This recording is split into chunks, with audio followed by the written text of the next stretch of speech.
Menjinakkan binatang buas, kisah Tuan Guru Haji Muhammad Zainuddin Arsyad dan ular berbisa. Di suatu sore yang hening, ketika matahari perlahan tenggelam di balik pegunungan, menyelimuti desa-desa di kaki Gunung Lombok dengan sinar keemasan, Tuan Guru Haji Muhammad Zainuddin Arsyad dan saudaranya, Bapak Nadri Wildan, memulai perjalanan mereka melintasi hutan menuju sebuah desa terpencil. Suara burung-burung yang kembali ke sarang, serta desiran angin yang lembut mengiringi langkah mereka di jalan setapak yang penuh batu dan dedaunan kering. Tujuan mereka adalah menghadiri undangan penduduk setempat untuk memberikan pengajian dan nasihat, seperti yang sering mereka lakukan. Di tengah-tengah perjalanan itu, terjadi suatu peristiwa yang akan diingat sepanjang masa oleh siapapun yang mendengarnya. Hutan yang mereka lewati dikenal angker, penuh dengan cerita-cerita tentang binatang buas, terutama ular-ular berbisa yang seringkali mengancam nyawa para pelintas. Banyak penduduk desa yang memilih menghindari hutan ini setelah matahari terbenam karena takut pada makhluk-makhluk yang menghuni kegelapan. Namun bagi Tuan Guru Haji Muhammad Zainuddin Arsyad, tidak ada tempat yang terlalu berbahaya jika niat dan tujuan kita mulia. Ketenangan dan kesabaran selalu menemani langkahnya, dan tak pernah tampak rasa takut di wajahnya, bahkan ketika mereka berjalan semakin dalam ke jantung hutan. Sesampainya di sebuah belokan, saat hari mulai semakin gelap, tanpa peringatan muncul seekor ular besar, berbisa, dengan kulitnya yang berkilau dalam cahaya remang-remang. Ular itu berdiri dengan sikap yang agresif, kepalanya terangkat tinggi, lidahnya menjulur dengan cepat keluar masuk, seakan bersiap menyerang. Tubuhnya melingkar dan tampak siap menerjang siapapun yang mendekat. Bapak Nadri Wildan, yang selalu waspada, segera terhenti di samping Tuan Guru. Jantungnya berdegup kencang saat melihat ular itu, dan nalurinya mendorongnya untuk melindungi Tuan Guru dari bahaya. "Tuan Guru, berhenti! Itu ular berbisa," serunya penuh kecemasan, sambil mundur beberapa langkah.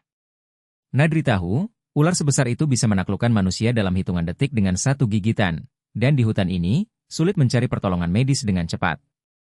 Namun yang terjadi selanjutnya sungguh tidak diduga.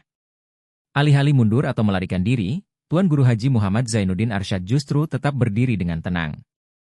Tidak ada sedikitpun ketakutan atau kecemasan yang tampak pada wajahnya.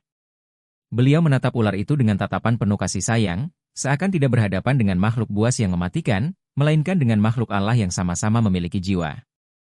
Tatapan beliau tidak hanya lembut, tetapi juga penuh ketenangan yang dalam, seolah-olah beliau sedang berbicara dengan hati ular itu tanpa kata-kata. Bapak Nadri Wildan, yang sudah lama mengiringi Tuan Guru, terdiam sejenak. Ia pernah menyaksikan berbagai kejadian luar biasa dalam hidup Tuan Guru, namun apa yang sedang terjadi di depannya kali ini sungguh membuatnya takjub. Bagaimana mungkin seseorang bisa berdiri begitu tenang di hadapan bahaya yang begitu nyata? Sesaat kemudian, hal yang paling menakjubkan terjadi. Ular yang tadinya tampak ganas dan siap menyerang mulai melonggarkan tubuhnya. Gerak-geriknya yang tadinya cepat dan agresif perlahan berubah menjadi lamban dan tenang. Kepala ular yang semula terangkat tinggi mulai merendah, seakan kehilangan gairah untuk menyerang. Ular berbisa itu, yang terkenal di desa-desa sekitarnya sebagai binatang yang tak kenal ampun, kini menundukkan diri di hadapan Tuan Guru, seperti tunduk pada suatu kekuatan yang lebih besar dari dirinya. Tuan Guru, dengan ketenangan yang luar biasa, melangkah lebih dekat. Ular itu tidak bergerak, tidak ada tanda-tanda perlawanan.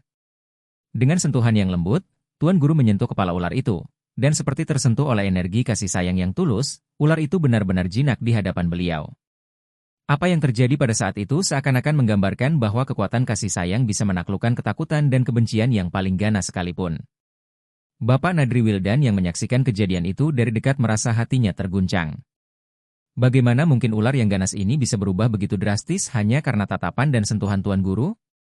Dia tahu bahwa Tuan Guru adalah seseorang yang memiliki kedalaman spiritual yang luar biasa, namun ini adalah pertama kalinya ia menyaksikan mukjizat seperti ini dengan matanya sendiri. Dengan nada yang penuh rasa hormat dan takjub, Bapak Nadri Wildan bertanya, "Tuan Guru, apa yang sebenarnya terjadi? Bagaimana mungkin ular berbisa seperti ini bisa tunduk kepada Anda?"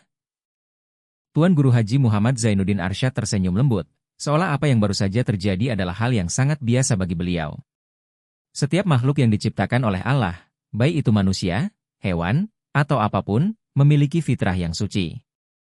Jika kita mendekatinya dengan hati yang tulus dan penuh kasih sayang, maka mereka akan merespons dengan cara yang sama. Ular ini hanya bertindak berdasarkan nalurinya, tapi nalurinya juga bisa merasakan ketulusan. Tidak ada makhluk yang benar-benar jahat jika kita mendekatinya dengan cinta yang tulus. Kata-kata Tuan Guru begitu dalam, hingga Bapak Nadri Wildan merasa seolah-olah seluruh hidupnya baru saja disinari cahaya pemahaman yang baru.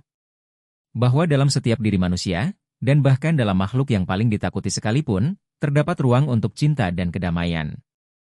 Apa yang dilihatnya bukan sekadar peristiwa luar biasa, melainkan pelajaran yang akan ia bawa seumur hidupnya.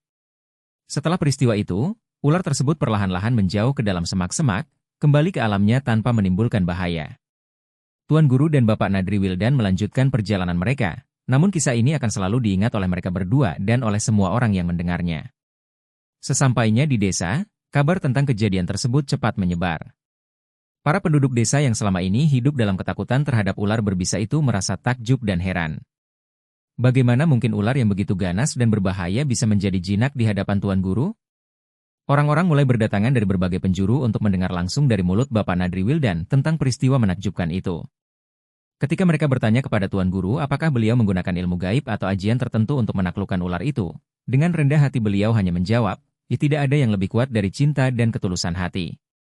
Jika kita ikhlas dalam berbuat, maka segala makhluk pun akan tunduk kepada kedamaian itu. Allah menciptakan segala sesuatu dengan hati yang bisa disentuh oleh kasih sayang." Kesimpulan. Kisah ini memberikan pelajaran mendalam bahwa kekuatan yang paling besar bukanlah kekerasan atau kekuatan fisik, melainkan kasih sayang dan ketulusan hati. Tuan Guru Haji Muhammad Zainuddin Arsyad mengajarkan kepada kita bahwa dalam menghadapi bahaya, bahkan dari makhluk yang paling buas sekalipun, pendekatan dengan ketenangan, cinta, dan keikhlasan dapat meredakan segala ketakutan dan kebencian. Ular berbisa yang tadinya menjadi simbol ketakutan berubah menjadi lambang tunduknya alam kepada cinta yang tulus. Pelajaran ini relevan bagi kita semua dalam kehidupan sehari-hari.